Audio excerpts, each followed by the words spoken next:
What's going on, y'all? Master Teacher Retraction coming back with another video, or it's probably going to be on the podcast too. And this video, I wanted to talk about why you should never feed your dog or your cat dry dog food, okay? And even sometimes with the wet food, okay? But if you was gonna pick either one, I say the wet food, all right? And understand that I went to college for this, um, to be a licensed veterinary technician. So I put in my time. I was in them trenches, working the animal hospitals. I worked with exotic animals. That was my main passion, and it's still my passion. I like reptiles. I like hamsters, even though they're mean. I like birds, parrots, macaws, even though, they fuck your ass up. You know what I'm saying? But snakes, arachnids, I like all that stuff. All right, but I do love my dogs and my cats, man, because they have some personalities. So I wanted to go into that field. So, I did my 18 months, got my degree for veterinary technology and applied science. Went on to take the VTNE, passed that joint, and, went on to get my license as a veterinary technician. I did most of my years at a place called Lincoln Way Animal Hospital. You used to be able to search me up on the website, but, now everything has changed at that hospital. So I used to tell people you can just go ahead and look me up on Google, but I've been doing the Googles lately. I'm not showing up. So, I have a video of my license on Facebook. So if if you need me to verify something, like, I have it on there, but I don't carry that. I don't carry it away, around with me, because I just it don't mean nothing to me. All right, after I had the experience that I had. So we're gonna go into a dog owner. She was having issues with her German Shepherd, and how they was saying, oh, you need to keep her on a dry dog food diet. You're missing out on nutrients and things, especially with cats. They always say cats is missing taurine. Taurine is an amino acid. Where do you get amino acids from? Complete proteins. All right. Where do you get complete proteins from? You get that from real meat. All right. They try to add taurine into the dry dog food, but it's kind of like, how humans eat cereal. All right, you're not finna sit there and try to live off of cereal. So why you try to make your dog live off of dog food? Okay, and then try to say, they say cereal has everything that you need in there too. All right, that's why when you look at the recommended food pyramid, they say 50 to 60% of your diet should come from carbs, and then protein, which is your meat, like your real stuff. That's where your nutrition is all the way down to 10%, 15%. And they say you should limit your meat, but you can eat all the carbs you want. And that's why everybody walking around here fat. And the number one disease with animals is obesity. Okay? And, I'm going to say my piece. Now I'm going to go ahead and let her talk, because I know that's why y'all clicked on the video. Because I actually used to do this stuff. I was in the trenches. Now with me, we would have the dogs come in. So I got hella testimonies. Okay? Dogs, I would literally see dogs, age over time. Age over time. Because you got to remember, I was doing this for a good minute. Almost half a decade. So I would see dogs, they come in 8 weeks old. They're growing. I'll see dogs come in the first time I see them 2 years old. First time I see them 4 years old. And then over time, I would notice they start getting a whole bunch of lumps, a lot of calculus on their teeth, man.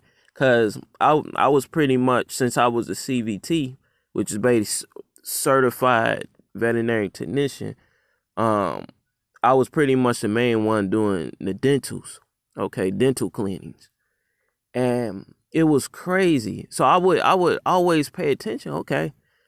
They're supposed to be eating this dry dog food, and it's supposed to be giving them all this nutrition and everything, but it's, you know, messing up their teeth. All right. So somebody lying. Okay, them books that we read all in, college and everything, somebody lying. Okay? And that's why that's why I be saying, it's not that the vet that you take your dogs to don't know, or they're trying to hurt your dogs or cats. It's just that's what they're taught. That's the agenda that they're taught pretty much in school. All right, because I was taught the same thing that they were taught. Theirs is just a little more in depth. With us, we was given a more brief overview of some things. Okay, but we still went into specifics on certain things. But veterinarians are supposed to go more into the nutrition than us. But it's still, even when you go deep into it, the way that they teach it for veterinarians, because I would ask them, like, what did y'all learn? They pretty much, I'll just put it like this, they don't know much about it. Okay, 20-year practitioners don't know much about it. Okay, they get most of their stuff from experience. Okay, this works, that don't work. Or a lot of them, I would say 80% of the veterinarians, and this is doctors too, for humans. They just don't know. They're primarily there to treat diseases, okay? Not to tell you about nutrition. All right? So that's not their forte. So they're kind of going up against a battle that they're not prepared for. But all these dogs would come in, and they be healthy at throughout their young years, from 1 year to, I would have to say, they start showing signs around 5 or 6. Okay, they start getting these lumps, calculus all over their teeth, which is basically tartar. Tartar all over the teeth, gum recession, inflammation, allergies, hot spots. And this was happening with most of the dogs. All right, and they just get thrown on some medications. All right. But whenever I seen some dogs or cats come in that was beautiful, nice sheen to their fur coat, because I'm used to dogs coming in with, dandruff all in their skin, and oily flakes, which is dry seborrhea, and then you got the wet seborrhea.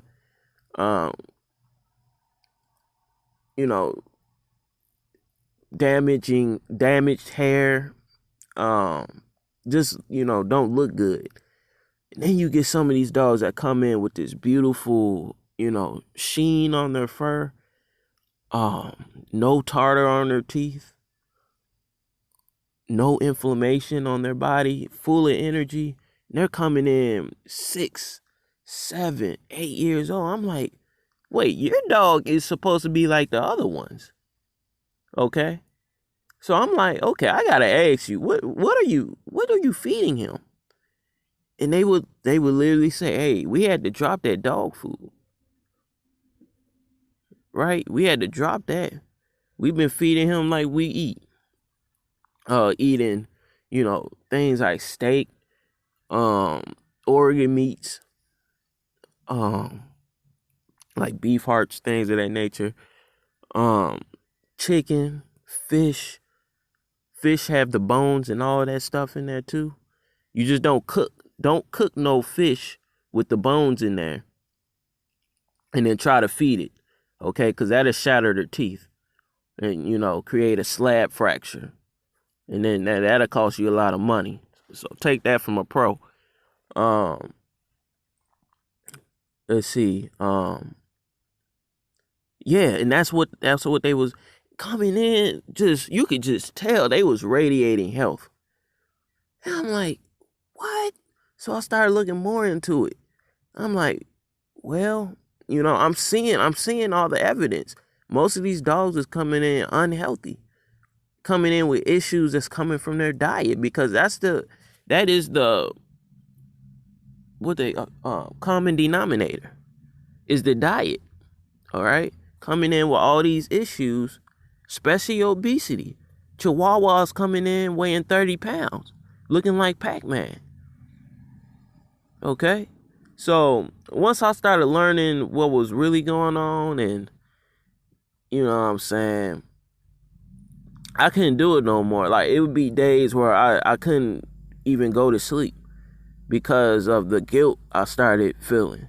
I feel like the Most High was telling me, like, man, you learned what you need to know, and it's time to move on. All right. So I had to get up out of there myself, because I felt like I was contributing to the destruction of animals.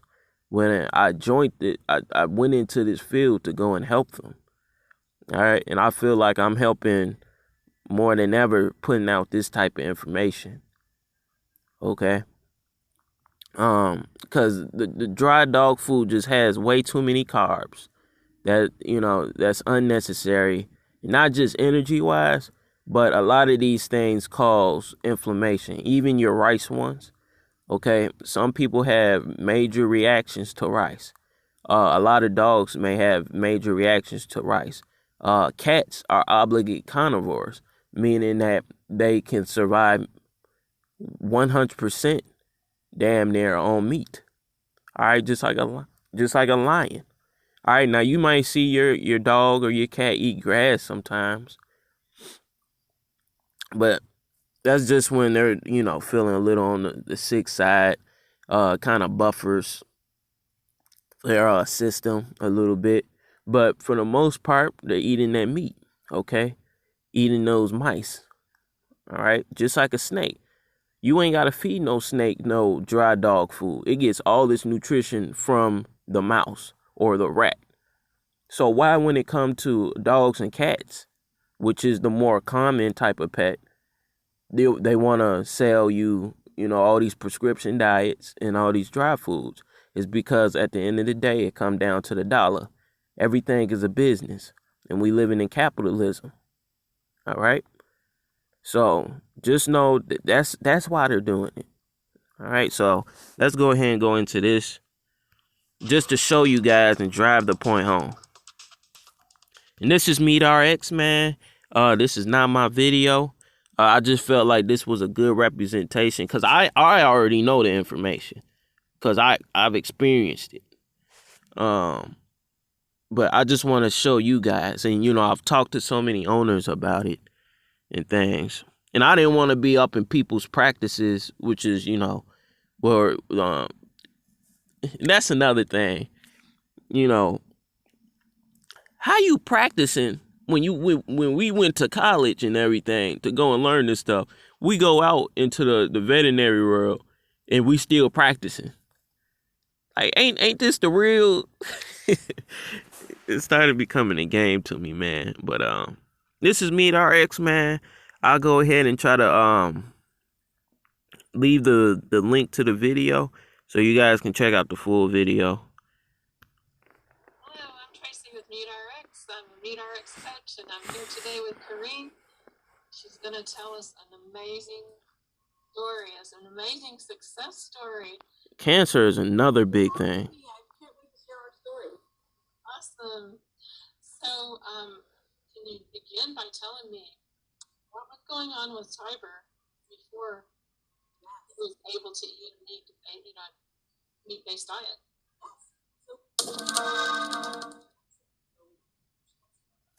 Let me turn this up. Up until that point, she was eating the S.A.D diet, the standard American dog diet, and as well as I was. And she would eat the dry dog food and the store-bought dog treats and, your typical. And this is your Purina. This is your Old Roy. Okay. What's another one people like to get? Even your Blue Buffaloes. Okay. Y'all gotta leave that stuff alone, man. Cause at the end of the day, even if it's high quality, it's still not real. It's not real. Okay? It's not real. Dog diet.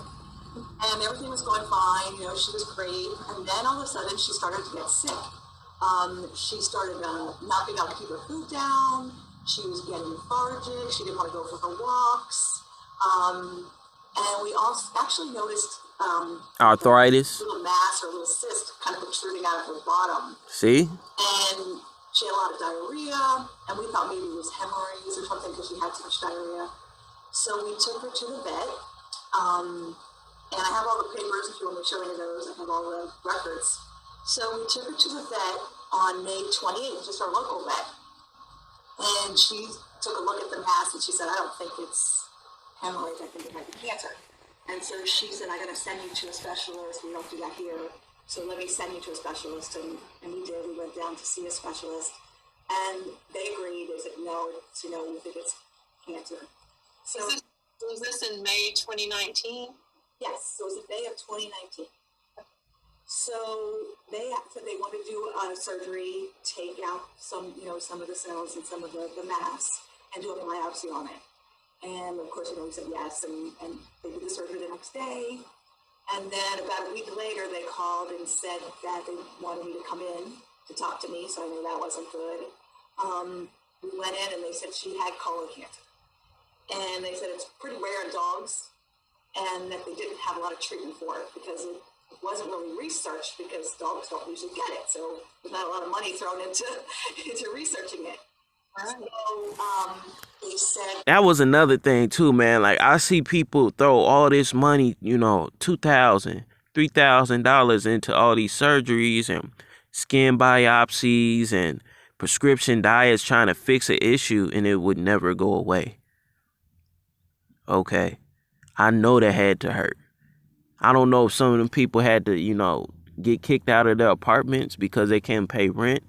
I don't know how they was getting this money.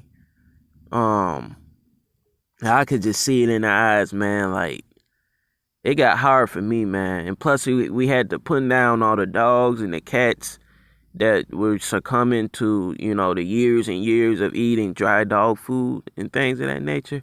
It started wearing on me, man. It started wearing on me. And it stresses out the co-workers too. So co-workers start, doing stupid things. It was a lot of jealousy with me because I was licensed, which don't really mean anything. Okay. I was never one of them people, act all big and like I'm better than you. Y'all know me, man. I ain't never been that way. Right? But, a very bad form of jealousy in there, and it's just all the stress plus, just all that stuff going on, man. It's crazy.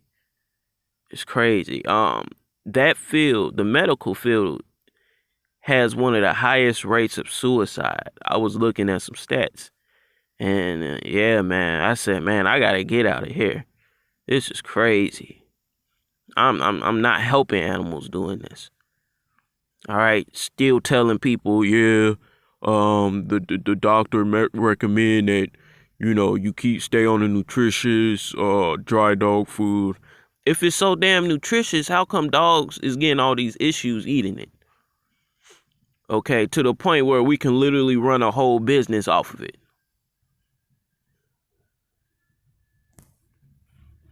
That I only had 2 options. I could put her through another surgery where they would go in further and remove a more invasive surgery and try and get anything else that they could find and then do radiation and chemo. or we could, and that would probably give me about 12 months with her at best. But there was no curing it. It was going to come back no matter what. Even if I did the surgery and the radiation and the chemo. So what's the? It's not worth it. Nothing, and they said I had 2 to 5 months with her, and that was best with the. So I came back and I talked to my family about it, and we didn't really want to put her through that. Put her in the car and take her to treatments, and then she'd be sick, and what would her quality of life be? And put her through another surgery. I felt that was kind of selfish for us to get a few more months out of it. Not really for her to. I said, I don't think they want to do that. It'd be different if they could cure it. If they said, hey, we're going to do it, and then she's going to be fine, then we would have jumped on more. But we said, no, we didn't really want to do that to her. So we opted to do nothing. And so we said, if she's only got 2 to 5 months, we're going to make it the best 2 to 5 months that she could possibly have. So we're like, we're going to give her everything. We're going to give her steak and bacon and chicken. No more dog food. We threw dog food out. I threw all the dog treats out. And her treats became cheese and bacon instead of, those little bones and cookies. And every night we fed her like a queen, man. We're just giving her everything that she could possibly want. She was eating, all the best. Now the cheese, you ain't gotta do all that. You know what I'm saying? If you want to feed them a snack, ain't nothing wrong with a carrot, something like that. But snacks ain't really needed. All right. Unless you training them to, do things, just have you a couple pieces of beef jerky, something like that, and boom, that can be your snack. Or, cook you up some extra things, pop them over a can of tuna or something. You know what I'm saying? When they do something. All right. But don't feed them these dog cookies, dog biscuits. Like, come on, man, a biscuit? A biscuit. You trying to constipate your dog. And then you take your dog or cat to the veterinarian, and then they rape your pockets. Just off an office exam fee. Just to tell you, it's probably just the biscuits. I'm trying to save you guys some money, man. And frustration and pain from your pets dying. An unnecessary death. All right? But I know, most people ain't gonna listen to this. Think, people is crazy, whatever. Steaks and everything I could find. I'm like, I'm just gonna make it the best for her. And at this time, you didn't really realize that it was an actual carnivore diet. No, at this point, I'd never heard of the carnivore diet. At this point, I didn't know anything about it. So it just kind of happened, as, just trying to spoil her, really. It's how we stumbled onto it. And then the craziest thing happened. She started getting better. Her bowel movements cleared up. She started taking walks again. Her energy just like exploded. She stopped throwing up. It was like she just became like a different dog. Wow. We were just puzzled by it because, here we just thought that, she's going to keep getting worse. They said she's going to get sicker and, her quality of life is just going to start going downhill from, the day that we had that oncology appointment. And another thing that dogs don't really uptake in their diets from a dry dog food standpoint is vitamin K2. The ratios of vitamin K2 and vitamin D3 is not sufficient, because if it was sufficient, they would not be getting all that tartar and calculus on their teeth. All right, and osteoporosis and all these bone cancers. All right, so just be, cognizant of these things. Cognizant, and I was joking to my husband, and I said, God, it's like she's getting better.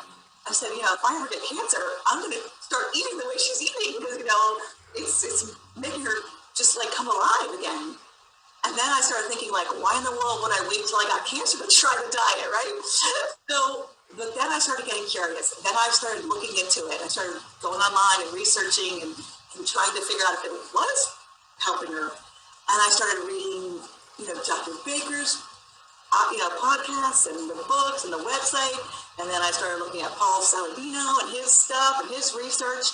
And I just became obsessed. I was reading all these articles and like transformations on the website. And I was like, I think that it is working. It's like, I think it's actually what's helping her. And so I kept taking her back to the vet every 3 months. And they kept, number one, telling me they couldn't believe she was still with us. They were completely shocked. And number two, they kept trying to put her back on dog food. It was so crazy. They kept saying, oh, she's not getting enough nutrients from the from the meat. You really got to put her back on the nutritional dense dog food that she was on. And I like my vet. I think they're great. I think they're just telling me what they're taught, in veterinary school. I guess I don't think they are trying to purposely tell me bad information. No, what she just said is the truth. Me personally being in the school myself to learn what I had to need to know. And they would tell us when some information, okay, we're not gonna go over this because this is more for the veterinarians. So I know, what they were taught because we were told, okay, that's what is for the veterinarians. And they learn a lot about the drugs and the pharmaceuticals and, their interactions, what they're used for, counter drugs, and things of that nature. But nutrition, they probably know more about physiology, of the actual animals and things of that nature more than the actual nutrition. So yeah, I mean, we don't have to go through this whole video. I just want you guys to, see a perspective other than mine. You know what I'm saying? Because I had to see it a couple times. And once I started seeing it, over and over and over, compared to the rest of the dogs that, just basically kneeling over once they hit 7 or 8. Especially the big breeds like your German, Great Danes, Mastiffs, especially my pit bulls, man. Pit bulls be having allergies, skin issues, dermatitis all the time, especially allergy season. I be feeling so bad for them.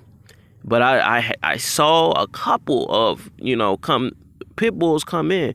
And I'm like, how do you guys keep his skin from getting irritated? It happens every time. We stop feeding him dry dog food and stop giving him them damn treats. Them damn dog biscuits.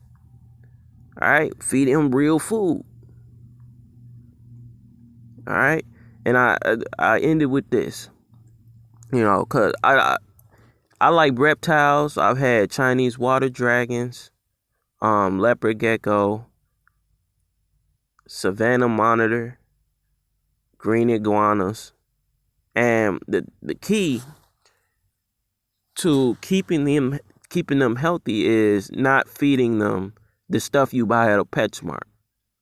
The key to keeping them healthy is feeding them the things like the little baby mice. My Savannah monitor like to eat eggs. So the best type of eggs would be, some eggs, pasture raised eggs. They're bugs. You gut load the bugs. That's a term that we use. You gut load them with nutrition. So the bugs eat the vegetables, the grains with the nutrition in there. That way, when the reptiles eat the bugs, they're getting nutrition bioavailable and it's broken down by the actual bug. Fish, like things like goldfish. You gotta watch the store you get the goldfish from. And then you got the minnows, like little tiny fish. And then also with mice, you also got to gut load mice so they can put nutrition into snakes. That's another thing I had with snake, corn snake. And they all didn't have no, that's why people don't never take their reptiles to the vet, because most of the time they're doing well. The main issue with reptiles is keeping the heat and everything together since they're cool-blooded. That's the main issue. They just don't have it set up correctly that way. Because once that gets out of whack, then they can't digest their food, and then their body temperature can't be regulated. And then that's when they start running into issues. But they rarely come in for any nutritional issues. Unless you don't, give them the vitamin D3 calcium. That's another thing. Especially if you just feeding them bugs, you got to give them that vitamin D3 calcium. So they don't start developing rickets and soft bones and things of that nature. But if you're able to give them, a good amount of fish, like whole fish, whole mice, whole baby mice with their bones and everything, then, you ain't got to supplement as much. But just to be sure, you can give them that. But pretty much, whole foods for your pets is going to keep them longer. If you don't care, if you think, the economic value of the dry dog food is worth it and that's what you can afford, hey man, that's on you. But if you got to pay that $1,000 veterinary bill to try to keep your dog alive, and them telling you that, your dog only got 4 weeks to live, you know what I'm saying? And then you got to put your dog down and go through all that emotional turmoil because you had your dog for 12 years. That'll be on you. But don't act like ain't nobody told you what I told you in this video. All right? All right, this video just over a little bit, 30 minutes. So I hope this drives a point home that you consider the health of your pets. Okay, because I know you guys love your pets. I know I love my animals, man. And I wanted to just tell you what I learned.